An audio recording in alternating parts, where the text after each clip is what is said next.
तो साथियों, जैसा कि हम नंबर्स के विषय में पढ़ रहे थे और अब जानेंगे नंबर्स। देखिए, पहली बात बताई गई कि नंबर के बारे में देखें तो हम बात करते हैं प्राकृत संख्याएं। कैसी संख्याएं? प्राकृत संख्याएं। प्राकृत संख्याएं। प्राकृत संख्याओं की बात करें तो प्राकृत संख्याओं को प्राकृतिक संख्याएं भी कहा जाता है, नेचुरल नंबर भी कहते हैं। इंग्लिश में क्या कहेंगे? Natural number. क्या कहेंगे? Natural number. प्राकृत संख्याएं या प्राकृतिक संख्याएं या नेचुरल नंबर, अगर इंग्लिश में बात करें तो इंग्लिश का टर्म जानना बहुत ज़रूरी है। Natural number, NATURAL, natural number. Natural number. अब नेचुरल नंबर क्या होती हैं, बात देखेंगे तो 1 से लेकर के इन्फिनिटी तक की सभी संख्याएं, कब से? 1 से लेकर के कहाँ से कहाँ तक देखेंगे? 1 से लेकर के 1, 2, 3, 4, 5 dot dot dot dot infinity, कहाँ तक? इन्फिनाइट तक की जो सभी संख्याएं हैं उन्हें हम कहते हैं प्राकृतिक संख्याएं कहते हैं। क्या कहते हैं? प्राकृतिक संख्याएं कहते हैं। नंबर 1, बात समझ में आई? कोई भी नंबर दे रखा हो, 11, 12, 20, 25, 502, 601, 3002, 525, इतना जो भी नंबर है वो क्या है? प्राकृतिक संख्या है। कब से? 1 से लेकर के इन्फिनाइट तक। इन्फिनाइट मीन्स अनंत तक की जो भी संख्याएं हैं सब प्राकृतिक संख्याएं कहलाती हैं। अब देखेंगे थोड़ा टर्म में परिवर्तन आएगा और आपको नंबर सिस्टम में परिवर्तन दिखाई देगा। यदि नंबर 1 पहली हो गई, अगर हम दूसरी बात करें, दूसरी संख्या क्या कहते हैं, तो यहीं पे हम कह सकते हैं संपूर्ण संख्याएं। कैसी संख्याएं? संपूर्ण संख्याएं। संपूर्ण संख्याएं। अगर संपूर्ण संख्याओं की बात करें तो क्या हो जाएंगी? वे संख्याएं 1 सहित, 0 सहित। किसके सहित? अगर इसमें हम 0 को मिला लें, किसको मिला लें? 0 को मिला लें तो 0, 1, 2, 3, 4, 5, 6 dot dot dot dot up to infinity. Up to infinity तक की जो सभी संख्याएं हैं इन्हें हम क्या कहेंगे? संपूर्ण संख्याएं कहेंगे। क्या कहेंगे? संपूर्ण संख्याएं। संपूर्ण संख्याओं को अगर इंग्लिश में बात करें तो होल नंबर कहते हैं। क्या कहते हैं? Whole number. Whole number. क्या कहेंगे भैया? इन्हें होल नंबर कहेंगे। होल नंबर मतलब संपूर्ण संख्या। बात समझ में आई? अब देखिए बात क्या करेंगे। अब हम कहते हैं ये हो नंबर हो गए। अब कहेंगे धन पूर्णांक। क्या कहेंगे? धन पूर्णांक। अब पूर्णांक की बात करें तो किसे कहते हैं? धन पूर्णांक हो गया। धन पूर्णांक क्या? इसे प्राकृत संख्याएं कहें, नेचुरल नंबर कहें, प्राकृतिक संख्याएं कहें, या इन्हें धन पूर्णांक भी कह सकते हैं। क्या कह सकते हैं? इन्हें हम धन पूर्णांक भी कहते हैं। क्या कहते हैं भैया? धन पूर्णांक। बात समझ लेंगे जरा, कैसा पूर्णांक कहते हैं? धन पूर्णांक भी इन्हें कहा जाता है। अब यहीं पर बात आती है कौन सी? ऋण पूर्णांक की। किसकी बात आती है? ऋण पूर्णांक। तो यहाँ पे क्या हम करेंगे? ऋण पूर्णांक। ऋण पूर्णांक। ऋण पूर्णांक किसे कहते हैं? वे सभी संख्याएं जो इन्फिनिटी से लेकर, कहाँ से लेकर के? इन्फिनिटी से लेकर के डॉट डॉट डॉट डॉट -3, -4, -2, -1 तक आती हैं। तो इसके पहले और भी हो जाएंगी, जैसे -4 है, कामा लगाओ यहाँ, -5। तो इन्फिनिटी से जो संख्याएं प्रारंभ होती हैं और कहाँ तक आती हैं? -1 तक आती हैं। कहाँ तक आती हैं? -1 तक आती हैं। उन सभी संख्याओं को ऋण पूर्णांक कहा जाता है। क्या कहा जाता है? ऋण पूर्णांक कहा जाता है। तो अब यह -1 से भी स्टार्ट करके आप -इन्फिनिटी तक ले जा सकते हैं। आप समझ रहे हैं? या इन्फिनिटी से ला करके -1 तक की जो संख्याएं लाएंगे उन्हें हम क्या कहेंगे? ऋण पूर्णांक संख्याएं कहेंगे। अब हम बात करें पूर्णांक की। किसकी बात करें? यदि हम पूर्णांक की बात करें तो पूर्णांक किसे कहते हैं? पूर्णांक को इंटीजर कहा जाता है। इंग्लिश में क्या कहते हैं? इसे इंटीजर कहते हैं। पूर्णांक, इसे इंग्लिश में इंटीजर कहते हैं। Integer number. पूर्णांक संख्या मतलब इंटीजर नंबर। इंटीजर नंबर को क्या कहेंगे? इसे आई से प्रदर्शित करते हैं। किससे प्रदर्शित करते हैं? आई से। और ये निगेटिव इंटीजर नंबर है, इसे आई नेगेटिव से प्रदर्शित करेंगे, और ये पॉजिटिव इंटीजर नंबर है तो आई पॉजिटिव से इसे प्रदर्शित करेंगे, आई प्लस से। तो इंटीजर नंबर को इससे प्रदर्शित भी करते हैं। अब बात आई पूर्णांक नंबर क्या है, तो पूर्णांक नंबर आप देखेंगे क्या, जीरो सहित, जीरो ले लिया, फिर +1, यहाँ ये प्लस के चिन्ह हो जाएंगे, पूर्णांक संख्या के आगे धन चिन्ह लगता है, लेकिन अगर धन चिन्ह नहीं लगा तो कोई बात नहीं, धन चिन्ह हमेशा होता है। तो number 1 +1 +2 comma +3 comma +4 dot dot dot dot up to infinity तक। कहाँ तक, प्लस इन्फिनिटी तक की जो संख्याएं, और इससे पहले क्या कामा लगाइए, -1 comma -2 comma -3 comma -4 dot dot dot dot कहाँ तक, इन्फिनिटी तक। कहाँ तक, इन्फिनिटी। ये सभी संख्याएं क्या कहलाएंगी, आपकी पूर्णांक संख्याएं कहलाएंगी। क्या कहलाएंगी, पूर्णांक संख्याएं कहलाएंगी, इन्हें हम पूर्णांक संख्याएं कहते हैं। बात समझ में आ गई, समझ में आ गई नहीं आ गई, बताइए।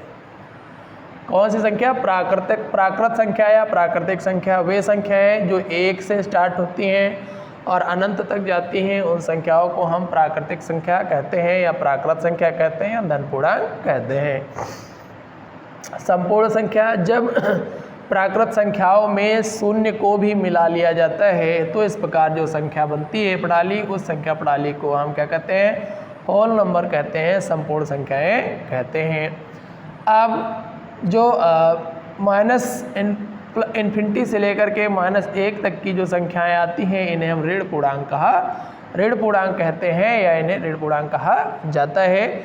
इसे आप दूसरी तरीके से भी लिख सकते हैं, ऐसे लिख सकते हैं, -1 comma -2 comma -3 comma -4 dot dot dot dot up to कहाँ, माइनस इन्फिनिटी तक। कहाँ तक भैया, माइनस इन्फिनिटी तक अगर हम जाएं तो इन संख्याओं को क्या कहेंगे, ऋण पूर्णांक कहा जाएगा। अब बात करेंगे पूर्णांक किसे कहते हैं, तो जीरो सहित धन पूर्णांक तथा ऋण पूर्णांकों के, धन पूर्णांक संख्याएं तथा ऋण पूर्णांक संख्याओं को क्या कहा जाता है, पूर्णांक कहा जाता है।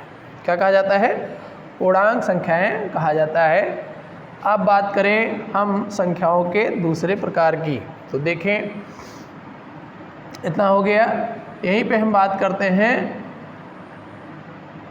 रियल नंबर, परिमेय संख्या। किसकी बात करते हैं, परिमेय संख्या। परिमेय संख्या क्या होती है, ये बात समझ में आ गई। परिमेय संख्या के बारे में देखेंगे। परिमेय संख्या को इंग्लिश में रेशनल नंबर कहते हैं। क्या कहते हैं, rational number. Rational number, rational number अर्थात संख्या का वह रूप जिसे हम p/q के रूप में लिख सकें, जहां q का मान 0 के बराबर ना हो, तो उस संख्या को परिमेय संख्या कहा जाता है। जैसे परिमेय संख्या क्या है, तो वे संख्याएं, परिमेय संख्याएं वे संख्याएं हैं जिन्हें आप p/q के रूप में लिख सकते हैं। परिमेय संख्या बराबर क्या हो जाएगा, p/q। परिमेय संख्या बराबर p/q, वेयर कामा लगाएं, वेयर माने जहां, where q is not equal to 0, equal लगाया फिर इसको काट दिया तो ये q is not equal to 0, then p/q is आप rational number. p/q is a rational number. p/q क्या है, परिमेय संख्या है। जैसे एग्जांपल ले लें आप, यहाँ पे आप क्या लिख लें, जैसे लिख लें 6/4, 6/4 और कामा लगा के देखेंगे, यहाँ 4 इज नॉट इक्वल टू 0, 4 0 के बराबर है नहीं है, मतलब 4 0 के बराबर नहीं है, है तो 4 है ना, 0 के बराबर कैसे हो जाएगा, तो 4 है। तो यहाँ इसलिए यहाँ पर क्या है, 6/4 क्या है, एक परिमेय संख्या है। क्या है, एक परिमेय संख्या है। चूँकि यहाँ पर p/q लिखा जाता है, चूँकि q के मान में हमेशा परिवर्तन होता रह सकता है और q का मान कोई भी हो, 0 ना हो, तो उस संख्या को हम परिमेय संख्या कह सकते हैं। यदि लेकिन q का मान 0 हो जाए तो उसे हम परिमेय संख्या नहीं कहेंगे।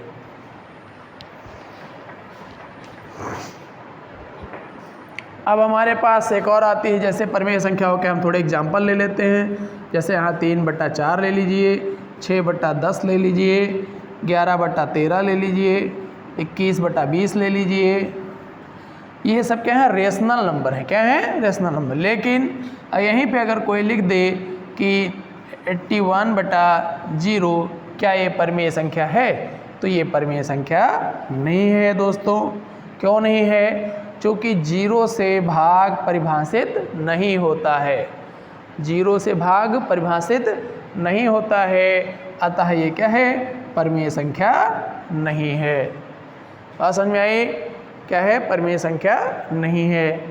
अब हम बात करते हैं अपरिमेय संख्या। किसकी बात करेंगे? अपरिमेय संख्या। अपरिमेय संख्या किसे कहते हैं देख लेंगे। अपरिमेय संख्या, अपरिमेय संख्याएं या संख्याएं, ठीक, अपरिमेय संख्याएं। बात समझ रहे हैं? अपरिमेय संख्याएं अर्थात वे संख्याएं जिन्हें p/q के रूप में नहीं लिखा जा सकता, उन संख्याओं को अपरिमेय संख्याएं कहा जाता है। क्या कह सकते हैं कि जिन्हें हम p/q के रूप में नहीं लिख सकते, p/q के रूप में नहीं लिख सकते, उन संख्याओं को क्या कहते हैं? अपरिमेय संख्याएं कहते हैं। जैसे फाई को आप p/q के रूप में नहीं ले सकते, फाई का मान अलग है, निरंतर बदलता रहता है। √2 फाई हो गया, √2 हो गया, √3 हो गया। क्या हो गया? √3। इनको हम परिमेय संख्या के रूप में नहीं लिख सकते, अतः ये क्या है? अपरिमेय संख्याएं हैं। कैसी संख्याएं हैं? अपरिमेय हैं। क्या? अपरिमेय, अपरिमेय संख्याएं हैं ये, ठीक, अपरिमेय संख्याएं हैं। कैसे संख्याएं हैं? अपरिमेय संख्या। अब यहीं पे बात आती है वास्तविक संख्याएं। कैसी संख्याएं? वास्तविक संख्याएं। वास्तविक मतलब जो हमें दिखाई पड़ती हैं, जो हैं वास्तव में, और एक इमेजिनरी नंबर। जैसे हमको मान लें कि हमारे पास 100 रुपये हैं, लेकिन है आपके पास नहीं, तो मान ले रहे हैं हमारे पास 100 हैं, हमने दूसरे को 100 दे दिए, तो बचे कितने? कुछ नहीं। तो ये इमेजिनरी हो गया। क्या हो गया? इमेजिनरी। लेकिन अगर आप वास्तव में रुपए रखते हैं और रुपए दे रहे हैं, तो वो क्या होगा? वास्तविक होगा। क्या होगा? वास्तविक होगा। थोड़ा रुकेंगे। थे वास्तविक संख्याओं की, तो वे संख्याएं जो हमें क्या करती हैं, जो परिमेय संख्याएं हैं और अपरिमेय संख्याएं हैं, इन सभी संख्याओं को क्या कहा जाता है? एक साथ मिलाकर के वास्तविक संख्याएं कहा जाता है। बात समझ में आई? वास्तविक संख्याएं। कैसी संख्याएं? वास्तविक, वास्तविक, वास्तविक संख्याएं। कैसी संख्याएं भैया? वास्तविक संख्याएं। देखिए कौन सी संख्याएं हो जाएंगी? परिमेय संख्याएं तथा अपरिमेय संख्याओं के सम्मिलित रूप को। किसको? परिमेय संख्याएं, परिमेय संख्याएं कामा, तथा अपरिमेय संख्याएं तथा अपरिमेय संख्याएं। कैसी? अपरिमेय संख्याएं। अपरिमेय संख्याओं के सम्मिलित रूप को, संख्याओं के सम्मिलित रूप को, के सम्मिलित रूप को, सम्मिलित रूप को, सम्मिलित रूप को वास्तविक संख्याएं कहा जाता है। सम्मिलित रूप को वास्तविक संख्याएं। कैसी संख्याएं? वास्तविक, वास्तविक संख्याएं कहा जाता है। वास्तविक संख्याएं कहा जाता है। संख्याएं कहा जाता है ना? परिमेय संख्याएं अपरिमेय संख्याओं सहित, है ना, धन पूर्णांक, ऋण पूर्णांक, इन सभी को क्या कहा जाता है? वास्तविक संख्याएं कहा जाता है। बात समझ में आई? पूछ लिया जाए धन पूर्णांक है तो वास्तविक संख्याएं हैं, ऋण पूर्णांक है वास्तविक संख्याएं हैं, है ना। परिमेय संख्या है, कैसी? एक वास्तविक संख्या है। परिमेय संख्या क्या है? एक प्रकार की वास्तविक संख्या है। ये बात आप ध्यान रखेंगे। अब हम बात करते हैं सम संख्याएं। कैसी संख्याएं? सम संख्याएं। सम संख्याएं, सम संख्याओं को क्या कहते हैं? इंग्लिश में हम कहेंगे इवन नंबर। क्या कहेंगे भैया? Even number. Even number. Even number का मतलब क्या? ऐसी संख्याएं। इवन नंबर मीन्स सम संख्याएं। सम संख्याएं मतलब इवन नंबर, और इवन नंबर का मतलब क्या? ऐसी संख्याएं जो क्या है? 2 से पूर्णतः भाजित हो जाती हैं या 2 से पूरा विभाजित हो जाती हैं, जिनमें कोई शेष फल नहीं बचता। ऐसी संख्याओं को क्या कहते हैं? सम संख्याएं कहा जाता है। जैसे आप ले लीजिए कितना 2, 4, 6, 8, 10,